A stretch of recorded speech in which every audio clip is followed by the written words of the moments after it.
ও নবী পাকের প্রেমিকেরা, ও নওজোয়ান যুবকেরা, তরুণেরা, আব্বারা, শুনে রেখে দেন বাবা, জেনে রেখে দেন, আপনার আমার নবী, দয়ার নবী, নূর নবী, হাবিবুল্লাহ জনাবে মুহাম্মদুর রাসূলুল্লাহ সাল্লাল্লাহু আলাইহি ওয়াসাল্লাম হুজুর আমার মসজিদে নববী শরীফে সাহাবীদেরকে নিয়ে আলোচনা করেছেন, কথা বলছেন, কথোপকথন করেছেন।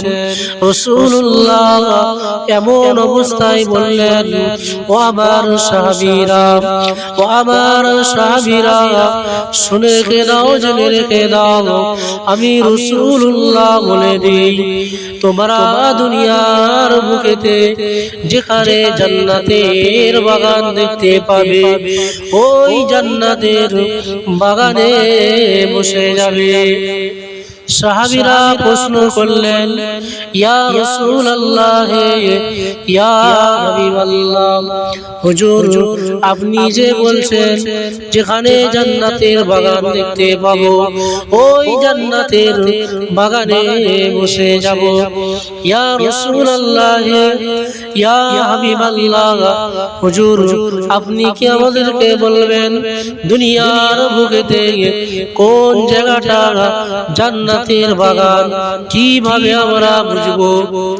রাসূলুল্লাহ আপনার আমার নবী, দয়ার নবী, নূর নবী, হাবিবুল্লাহ জনাবে মুহাম্মদুর রাসূলুল্লাহ সাল্লাল্লাহু আলাইহি ওয়াসাল্লাম হুজুর আমার সাহাবীদেরকে বললেন, ও আমার সাহাবীরা, ও আমার সাহাবীরা, শুনে রেখে দাও, জেনে রেখে দাও, আমি রাসূলুল্লাহ বলে দিই, দুনিয়ার বুকেতে যে জায়গাতে দেখতে পাবে রব্বুল আলামিন আল্লাহ তাআলার প্রশংসা হচ্ছে, রব্বুল আলামিন আল্লাহ তাআলার তারিফ হচ্ছে, গুণকীর্তন হচ্ছে, এক কথায় আল্লাহ আল্লাহ রাসূলের কথাবার্তা হচ্ছে, ও জায়গাটাই হলো দুনিয়ার বুকে জান্নাতের বাগান।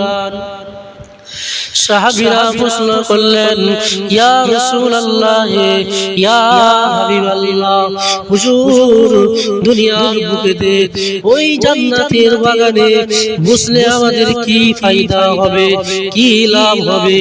রাসূলুল্লাহ বললেন, ও আমার সাহাবীরা শুনে রেখে দাও, জেনে রেখে দাও, আমি রাসূলুল্লাহ বলে দেই, তোমরা ওই জান্নাতের বাগানে বসে বসে একবার সুবহানাল্লাহ বলবে, আল্লাহ পাক আল্লাহ তাআলা বিনিময়ে তোমাদের নামায় আমলে 10টা করে নেকি দান করবে।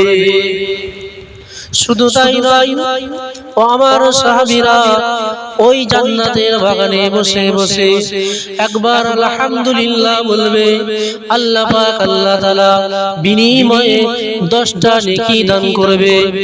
ও আমার সাহাবীরা ওই জান্নাতের বাগানে বসে বসে একবার আল্লাহু আকবার বলবে, আল্লাহ পাক আল্লাহ তাআলা বিনিময়ে 10টা নেকি দান করবে। ও আমার সাহাবীরা শুনে রেখে দাও, জেনে রেখে দাও, কাল কিয়ামতের মহাময়দানে, কঠিন হাসরের দিনে, কিয়ামতের মাঠ এত কঠিন সময় হবে। ও আমার সাহাবীরা শুনে রেখে দাও, জেনে রেখে দাও, আমি তোমাদের রাসূলুল্লাহ বলে দিই, ওই কিয়ামতের মাঠেতে মানুষ একটা নেকির জন্য কিয়ামতের মাঠ ছুটাছুটি লাগিয়ে দেবে। ও আমার সাহাবীরা শুনে রেখে দাও, জেনে রেখে দাও, নিজের ছেলে নিজের বাপের কাছে যাবে একটা নেকির জন্য, কিন্তু নিজের ছেলের বাপ তার নেকি একটা দেবে না। ও আমার সাহাবীরা নিজের সন্তান নিজের মায়ের কাছে যাবে, নিজের মাও একটা নেকি দেবে না। নিজের মা নিজের সন্তানের কাছে যাবে একটা নেকির জন্য, কিন্তু নিজের মা নিজের সন্তানকে একটা নেকি দেবে না।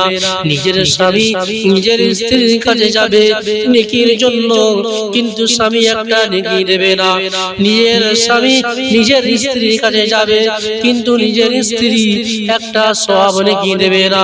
কাল কিয়ামতের মহাময়দানে, কঠিন হাসরের দিনে, এত কঠিন সময় হবে, কেউ কাউকে একটা নেকি দেবে না। ও আমার সাহাবীরা, শুনে রেখে দাও, জেনে রেখে দাও, কাল কিয়ামতের মহাময়দানে, কঠিন হাসরের দিনে, ওই জান্নাতের বাগানে বসে বসে আল্লাহ পাকের প্রশংসা করার বিনিময়ে যে সওয়াব আল্লাহ দিয়েছেন, সেই কঠিন হাসরের দিনে, কিয়ামতের দিনে, ওই সওয়াবগুলো তখন তোমাদের নাজাতের ওসিলা আল্লাহ বানিয়ে দেবে।